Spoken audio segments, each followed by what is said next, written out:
ભરૂચ જિલ્લાના ઝઘડા તાલુકાના ગોવાલી ગામની સીમમાં આવેલી સરકારી ગૌચર જમીન પર નિયાઝ ઉર્ફે નિયાઝ બાપુ સમીર દિવાન દ્વારા કરવામાં આવેલા ગેરકાયદેસર બાંધકામ અને અતિક્રમણના વિરુદ્ધમાં સમસ્ત સનાતની હિન્દુ સમાજ ભરૂચ દ્વારા જિલ્લા કલેક્ટરને આવેદનપત્ર પાઠવવામાં આવ્યું હતું।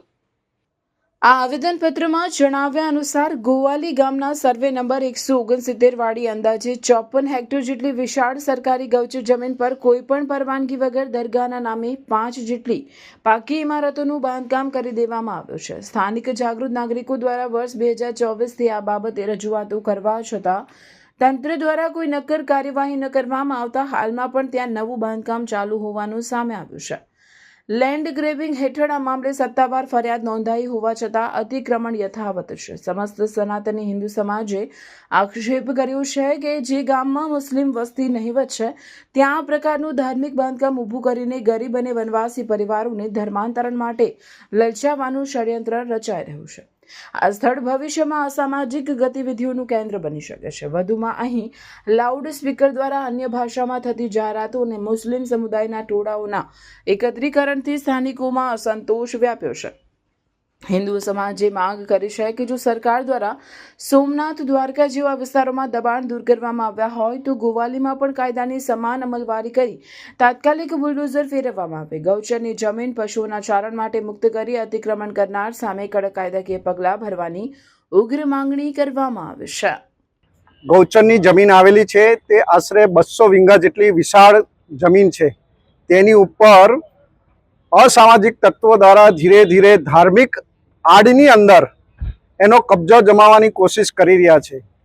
છેલ્લા કેટલા સમયથી એની પર ગેરકાનૂની બાંધકામ થઈ રહેલું છે। સરકારને ઘણીવાર રજૂઆત કરી છે। આ વખતે પણ અમે આવેદનપત્ર આપવા આવેલા છે।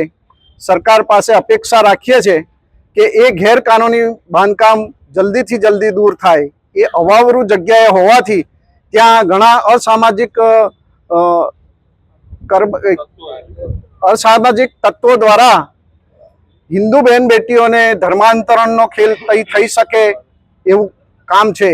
એટલે જલ્દીથી જલ્દી સત્વરે એ નિર્મૂળ કરવામાં આવે અને સરકારી જમીન, અમે તો ઉલટા સરકારને દિશા નિર્દેશ કરીએ છીએ કે આ આપણી જમીન છે, એની પર જે અસામાજિક तत्वों द्वारा जो कब्जो जमावेलो छे ये दूर करो।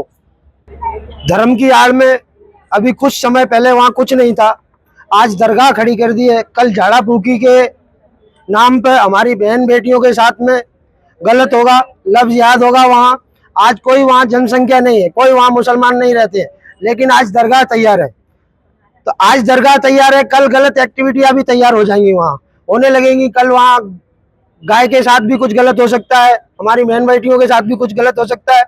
तो मैं सरकार से यही निवेदन करता हूँ कि हम सब हिंदू भाइयों की भावनाओं को समझते हुए आप सख्त से सख्त कदम उठाइए। हमारी गौचर भूमि है जो उसको आज़ाद कराइए। और जगह जगह ये घटनाएं सुनने को मिल रही हैं कि हमारी जो गौचर भूमि है उसको अपने वक्फ बोर्ड के नाम पर वो कहीं भी कंस्ट्रक्शन खड़ा कर देते हैं। तो हम सरकार से यही चाहते हैं कि जो सरकार की जमीन है उस पर अगर हिंदू कुछ नहीं बना सकता है तो फिर अदर कास्ट के लोग कैसे अपनी तैयार कर देते हैं उस पर जमीन है। तो विधर्मियों को ऐसा मौका ना दिया जाए, सरकार से यही निवेदन है। जय जय श्री राम, जय जय श्री राम।